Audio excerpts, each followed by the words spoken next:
Hey, look, you put your camera on me. I want to say Chris looks like Tommy Lee Davidson. A tall Tommy Lee Davidson.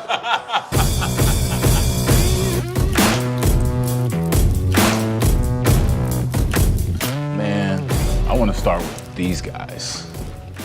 I mean, we all have a connection, you know, to this city, to each other in some kind of way. At least for me, it's funny being in this scenario now after, you know, moving on to Miami from this town and then coming back in a different capacity, but seeing how everybody has been successful in their own ways. That's what I'm most interested in. And just from you guys, I mean, where was the start? Well, I mean, you know, the start for me, you know, I'm gonna get to the point where I am today and sit here with y'all being in this town. But obviously my start comes from a small city in Ohio, you know, and everywhere I go, I talk about being from Akron and trying to give inspiration to kids and the youth and people of that nature. And then when you're able to become successful, you meet people in life that kind of help motivate you and inspire you. And you never know why people are put into your life until you actually get around them.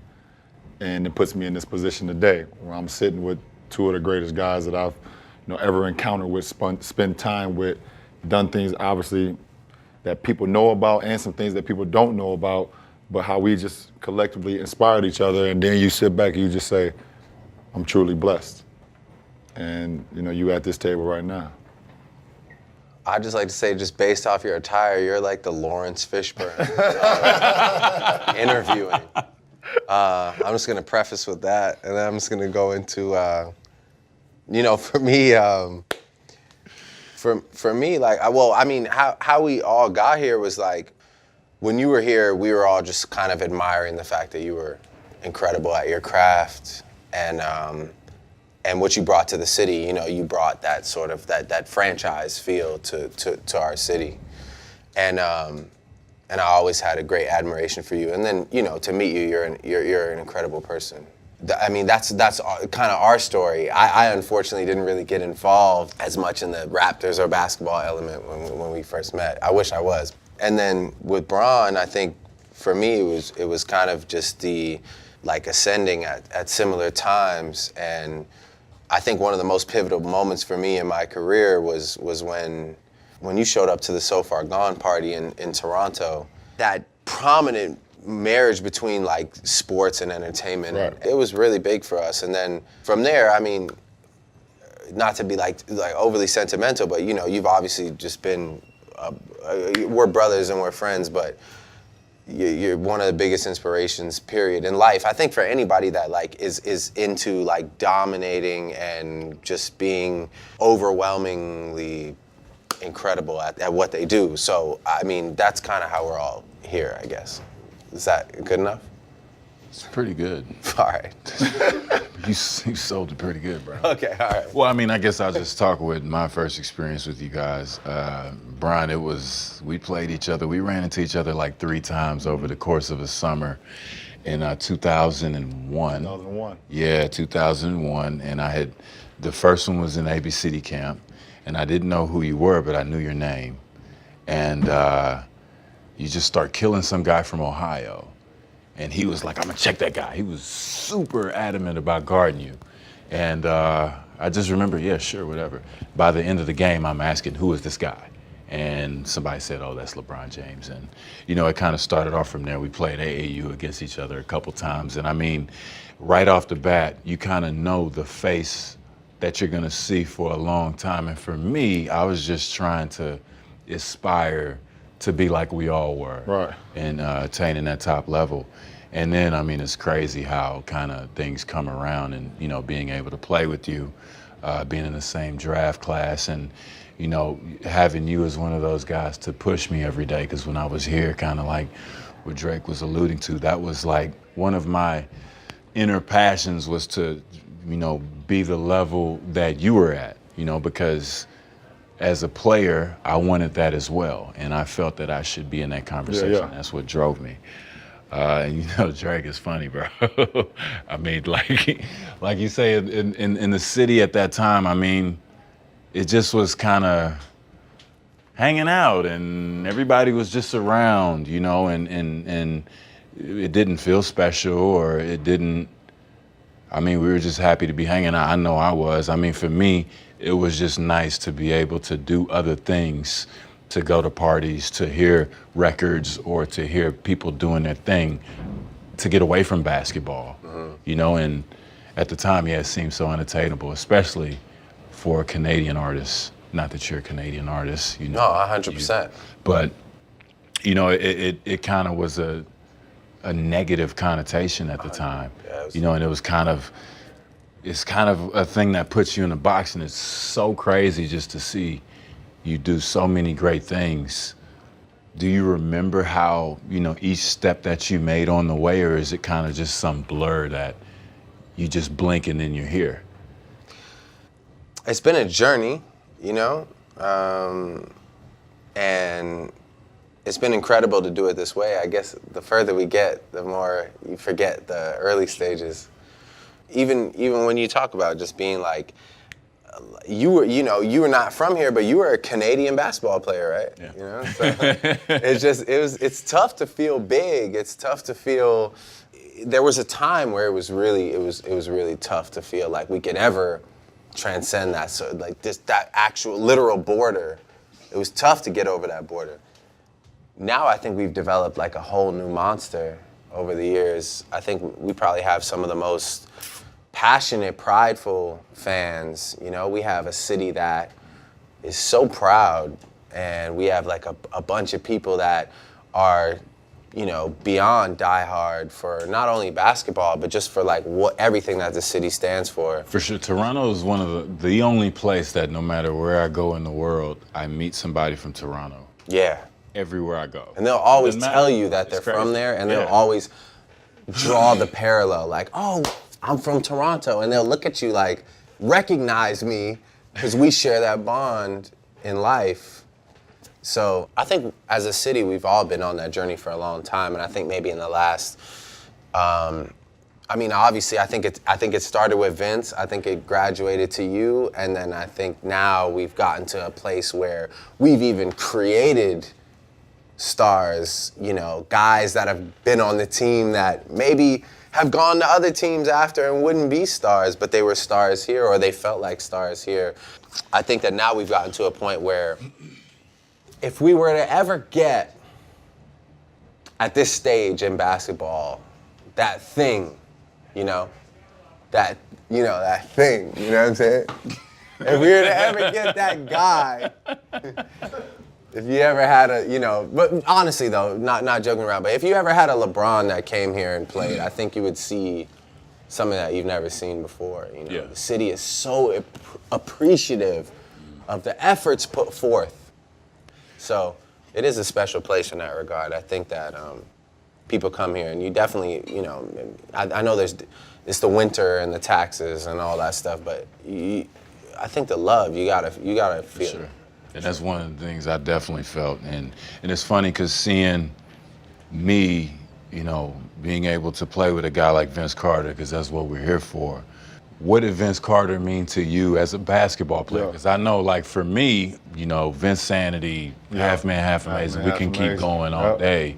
But, like, what was it about Vince Carter that kind of, inspired you as a basketball player? So, I mean, I've been watching Vince since he was in high school, even as a young kid, and, watched him in the McDonald's game.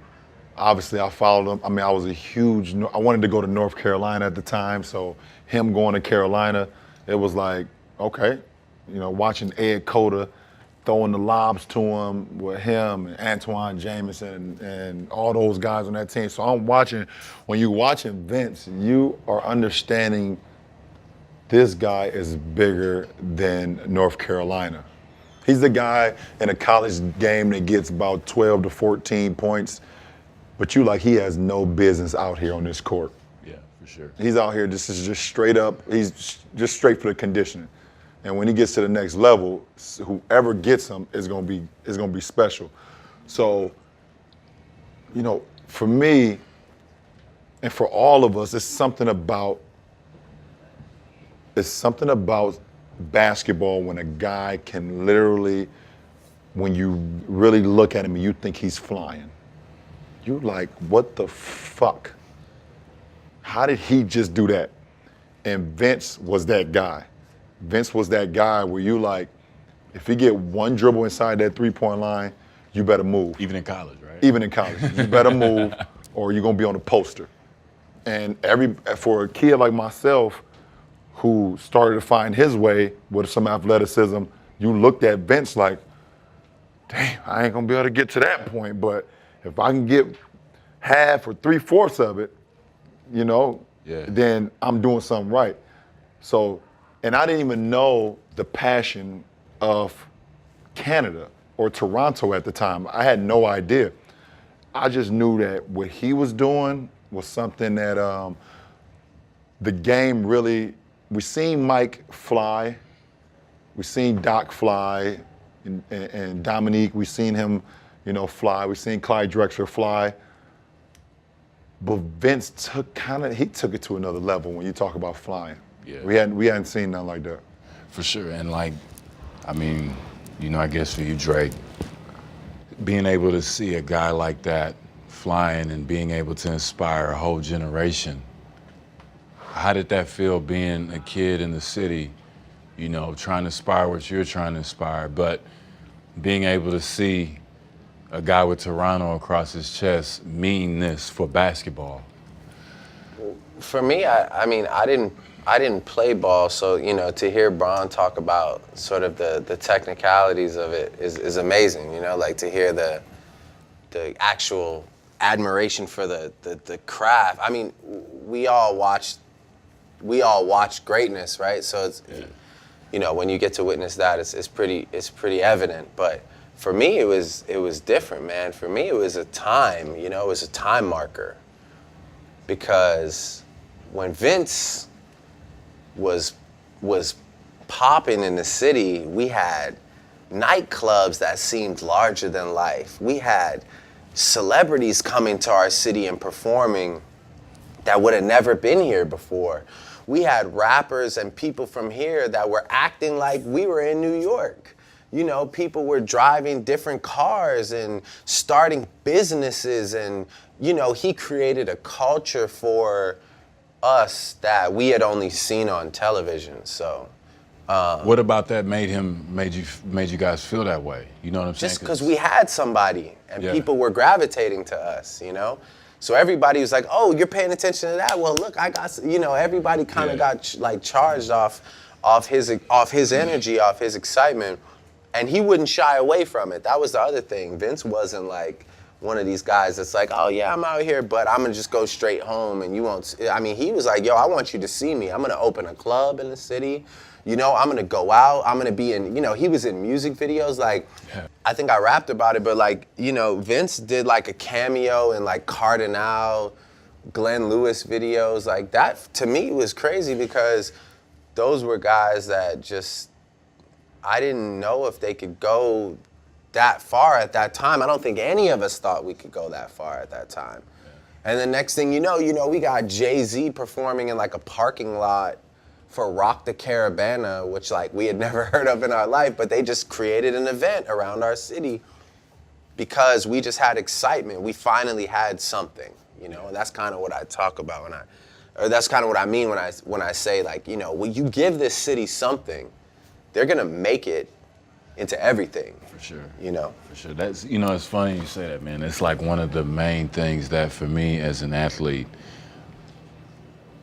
Toronto made me feel welcome, feel special, you know, because I would definitely notice a difference. I'm here, people will recognize me, show love and everything. You go to the States, it's a little different, you know, and it was always one of those strange things where my family and friends would come in town and they'd be blown away just by how many people would show up at an appearance or at a game or just sign up, you know, line up for autographs and stuff like that. And it made me, it's kind of a weird thing. I mean, you know, one of my friends jokes called me Michael Jackson and stuff, so I could only imagine for you. Well, you know, you look like Blade right now.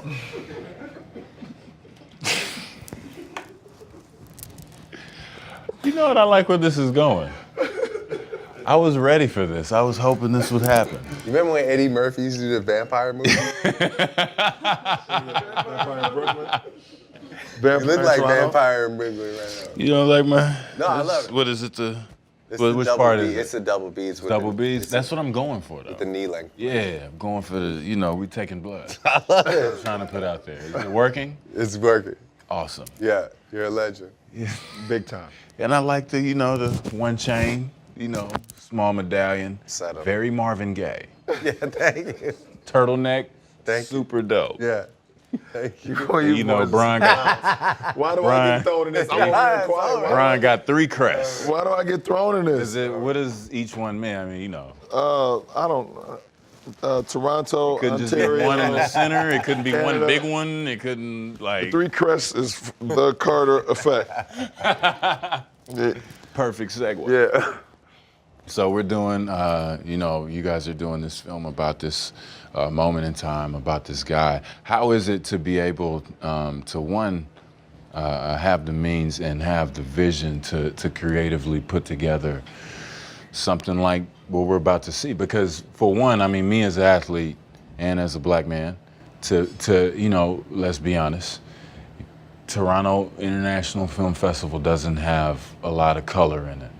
And if it does, it's probably something that doesn't fit this genre. How does it feel to be able to give back in this kind of way and be creative at the same time? We give all the credit to Vince, first of all, because he is the guy who, at the end of the day, is responsible for this film even coming together. I mean, without his passion for the game, without what he was able to accomplish both on the court, but also to be an inspire all the people that was here in Toronto at the time, the film wouldn't be able to even be possible. But to go to the surface of it, for myself and for Drake, we have creative minds. And yes, we know what our moneymaker is and we know what we do, but our minds are beyond what we do, and we are blessed to have outlets and people that allow our minds to be able to create opportunities like this and to be able to bring it to the people. So I think that's what ultimately it comes down to. And to give you another Vince story one more time before I give the mic, no pun intended, to Drake, Vince had kids actually believing that they can jump if they put on a pair of Nike Shox. Very true.